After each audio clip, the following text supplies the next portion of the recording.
पूरी दुनिया जिस तकनीक को केवल किताबों और रिसर्च पेपर्स में पढ़ रही थी, भारत ने उसे हकीकत में बदलकर इतिहास रच दिया है। जब बात क्लीन एनर्जी यानी स्वच्छ ऊर्जा की आती है, तो चीन और अमेरिका जैसे सुपर पावर्स भी आज कलपक्कम से आई इस खबर के सामने दंग रह गए।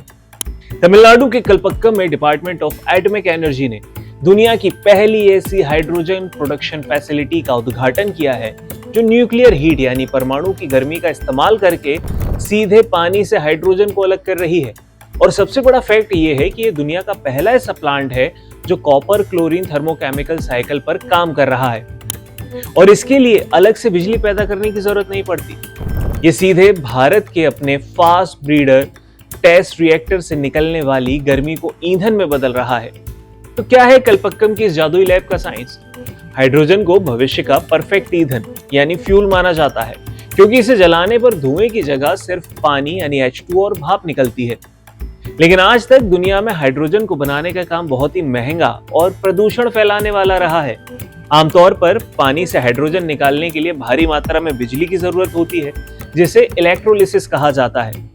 अगर वो बिजली कोयले से बन रही है, तो फिर हाइड्रोजन बनाने का कोई फायदा ही नहीं रह जाता, क्योंकि प्रदूषण तो फिर भी हो ही रहा है। Bhabha atomic research centre Mumbai और Indira Gandhi centre for atomic research Kalpakkam के वैज्ञानिकों ने इसी समस्या का एक बेहतरीन तोड़ निकाला है। उन्होंने एक ऐसा स्वदेशी रास्ता खोजा जो 100% कार्बन फ्री है।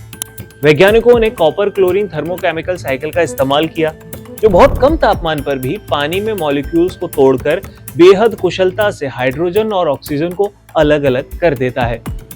इस पूरी प्रोसेस को जो चीज सबसे अनोखा और क्रांतिकारी बनाती है, वो है भारत का अपना फास्ट ब्रीडर टेस्ट रिएक्टर यानी FBTR। इस न्यूक्लियर रिएक्टर से बिजली बनाने के दौरान भारी मात्रा में न्यूक्लियर प्रोसेस हीट यानी परमाणु गर्मी निकलती है, जो अब तक वेस्ट चली जाती थी या उसे ठंडा करना पड़ता था। भारतीय इंजीनियर्स ने दिमाग लगाया और उस थर्मल एनर्जी को सीधे इस हाइड्रोजन प्लांट से कनेक्ट कर दिया। इसका मतलब ये हुआ कि हाइड्रोजन बनाने के लिए हमें बाहर से 1 यूनिट बिजली या कोई जीवाश्म ईंधन जलाने की जरूरत तक नहीं है। रिएक्टर चल रहा है, उससे गर्मी निकल रही है और उसी गर्मी से बिना किसी एक्स्ट्रा खर्च के ग्रीन हाइड्रोजन तैयार हो रही है। ये तकनीक भारत के 3 स्टेज न्यूक्लियर पावर प्रोग्राम की वो ताकत है जो अब देश को बिजली के साथ साथ गाड़ियां चलाने के लिए भी ईंधन देगी। ये ऐतिहासिक सफलता रातों रात नहीं मिली है। इसके पीछे कलपक्कम के IGCAR केंद्र के पिछले 4 दशकों यानी 1971 से की गई कड़ी मेहनत और तपस्या शामिल है। भारत पिछले 40 से ज्यादा सालों से फास्ट ब्रीडर रिएक्टर प्रोग्राम पर काम कर रहा है। इसी अनुभव का नतीजा है कि आज भारत उन चुनिंदा देशों की लिस्ट में सबसे ऊपर आ चुका है, जिनके पास रिएक्टर फिजिक्स, सोडियम टेक्नोलॉजी और फ्यूल साइकिल की अपनी पूरी तरह से इंडिपेंडेंट और सेल्फ डिपेंडेंट ताकत है। अब इसी कामयाबी के दम पर भारत कलपक्कम में ही अपना 500 मेगावाट का प्रोटोटाइप फास्ट ब्रीडर रिएक्टर भी तैयार कर रहा है। जब ये कमर्शियल लेवल पर पूरी क्षमता से चलने लगेंगे, तो भारत न केवल दुनिया को अपनी परमाणु तकनीक एक्सपोर्ट करेगा, बल्कि ग्लोबली सबसे सस्ता और शुद्ध हाइड्रोजन भी पैदा करने लगेगा। इसका रिजल्ट ये होगा कि खाड़ी देशों पर हमारी निर्भरता खत्म होगी और भारत धीरे धीरे ग्लोबल एनर्जी हब बन जाएगा। आज भारत अपनी ऊर्जा की जरूरतें खासकर पेट्रोल और डीजल के लिए खाड़ी देशों यानी मिडिल ईस्ट के कच्चे तेल पर बहुत ज्यादा निर्भर है। इस वजह से देश का एक बड़ा रेवेन्यू बाहर चला जाता है। कलपक्कम का ये सफल टेस्ट भारत के डीकार्बनाइजेशन यानी कार्बन उत्सर्जन को कम करने और नेट जीरो के लक्ष्य को पूरा करने का सबसे बड़ा हथियार बनने वाला है।